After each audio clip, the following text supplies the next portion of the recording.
So Samboksel en 'n draaktraan. Waar het dit begin, waar het dit geëindig en wat het alles in die middel gebeur. So hierdie boek, sou ek sê, het begin by 'n kombinasie van 3 random idees. Nou die eerste idee, of die eerste klein dingetjie wat in my kop vasgesteek het, was die blikkie Samboksel wat op my lesenaar gelê het en wat ek gereeld gebruik het. Die tweede idee was 'n piepklein dorpie, waarby ek toevallig 'n draai gemaak het. En in hierdie dorpie het ek myself afgevra, word die koerant ooit elke dag hier afgelewer? Kom die koerant elke dag hier uit, het ek gewonder. En dit was nou natuurlik die inspirasie vir Reinsburg, die fiktiewe dorpie waar Samboksel en 'n draaktraan afspeel. En dit was ook wat die openingstoneel van die boek geïnspireer het. Hierdie karakter, Lizelle, 'n meisie wat sopas matriek klaargemaak het, wat langs die pad op die stoepmuurtjie van die kafeetjie sit en wag vir die koerant. En dan die derde idee, so ek het een keer toevallig by my venster uitgekyk en daar het 'n meisie op die sypaadjie gesit en rook. En toe het ek gedink, eendag wil ek 'n boek begin met 'n meisie wat langs die pad sit en rook. So daai beeld het by my vasgesteek en toe ek die ander idees gekry het wat toe tot die begin van hierdie boek bygedra het, toe het ek besluit om weer daai idee te gaan haal. So terwyl Lizelle sit en vir die koerant wag, rook sy sigarette. So toe al die idees nou klaar wortel geskiet het in my brein, toe het ek na my muur toe gegaan. En al my idees en al die klein tonele wat ek gedink het in die storie gaan afspeel, op klein kaartjies neergeskryf en hulle op my muur georganiseer en teen die muur opgeplak. Dit was destyds die muur van die koshuiskamer waar ek gebly het op universiteit. So daar was die eerste beplanning het so begin. En dis omtrent wanneer die COVID-pandemie uitgebreek het en die kwarantainetydperk in Suid-Afrika aangekondig was. So toe was almal basies in hulle huise vasgekeer en ek het besluit om 'n skrywersmarathon op Instagram te begin en 'n paar mense wat ook skryf of ander kreatiewe dinge op sosiale media doen het aangesluit en ons het elke dag ons vordering gedeel. So dit was nogals goeie motivering geweest en iets wat gehelp het om die kwarantainetydperk makliker te maak. Soms het ek ook so 'n bietjie onkonvensionele metodes gebruik om my storie uit te werk. Soos op hierdie prentjie. So wat gaan nou hier aan? Daai klein wit goedjies is wondergom. So ek was besig om 'n gevegtoneel uit te werk. Daar's 'n toneel naby aan die einde van die boek waar daar 'n geveg ontstaan. Ek sal nie te veel inligting gee oor wie met wie beklei nie, want dit gaan die storie weggee.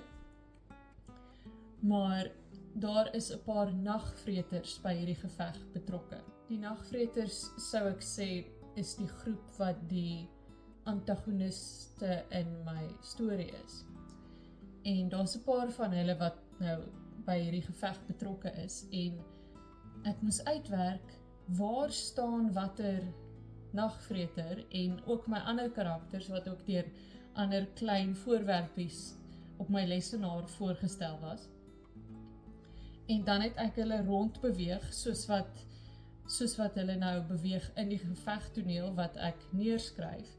En soos wat ek skryf, hierdie karakter beweeg soontoe, dan het ek die stukkie wondergom met die labeltjie wat sê nagvreter gevat en dit geskuif, sodat ek kan onthou wie is waar, sodat die gevegtoneel kan sin maak in die boek. As dit op die lesenaar sin maak, het dit in die boek sin gemaak. So, dit was nogal pret geweest om so rond te speel met hierdie klein goedjies, om ten einde my gevegtoneel uit te werk, want daar het baie in daai toneel gebeur. So dit het baie gehelp. Toe die manuskrip nou uiteindelik klaar geskryf was, toe moes ek dit redigeer en weer redigeer en nog 'n keer redigeer. So daar was 'n hele paar weergawes van hierdie storie wat heel wat veranderinge gehad het. Soms is daar groot goed wat verander het, soos 'n karakter wat bygevoeg was of uitgehaal was. Ander kere was dit net kleiner goed wat ek verander het. Maar dit was 'n groot deel van die proses, was om die herskryf en redigering te doen. Nog iets wat verander het, was die titel. So aanvanklik was die titel van hierdie jeugroman Die Filosofie van Sambok self. En toe het ek nou met die uitgewer gesels en toe het ons saamgewerk om 'n nuwe titel te kry. En toe op die ouend besluit op Sambok self en 'n draaktraan, wat daai fantasie element van die verhaal so bietjie beter vasvang.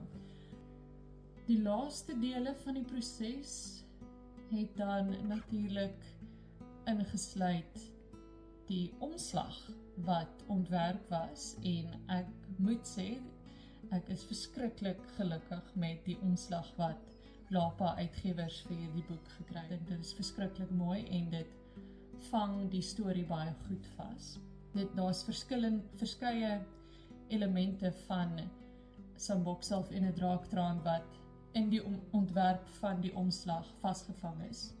Daar is byvoorbeeld die vaaldraak wat baie prominent op die omslag verskyn en baie mooi hier geteken en ontwerp is, sou ek sê. Dan is daar die kleiner wit draakies wat ook op die omslag is, wat die momdrake voorstel. Nou die momdrake is die ander draakspesie wat in Sambok self en 'n draaktraan voorkom. Hulle is kleiner en hulle is ook meer van 'n boosaardige tipe spesie. Dan is daar die sterre. Die sterre is baie belangrik in Sambok self en 'n draaktraan, omdat baie van die profeseë wat die verloop van die storie bepaal, word deur die sterre gekommunikeer. Van die karakters staan bekend as skemerlopers, en hulle het die vermoë om tekens in die sterre te lees, of profeseë kan mens sê. So dit speel ook 'n baie belangrike rol in hoe die storie afspeel. En dan is daar die maan. Op die omslag is daar 'n sekelmaan, maar in die boek is die halfmaan baie belangrik. Want daar is iets wat gebeur wanneer dit halfmaan is. Maar ek gaan nie nou veel sê oor wat gebeur nie, want dit sal te veel weggee, maar dit is nog 'n belangrike element in die verhaal. Iets wat ek veral van hou met die omslag is die feit dat die draak se vlerke amper oplos. Dis asof die draak half deurskynend is en asof sy vlerke so oplos en mens nie regtig kan sien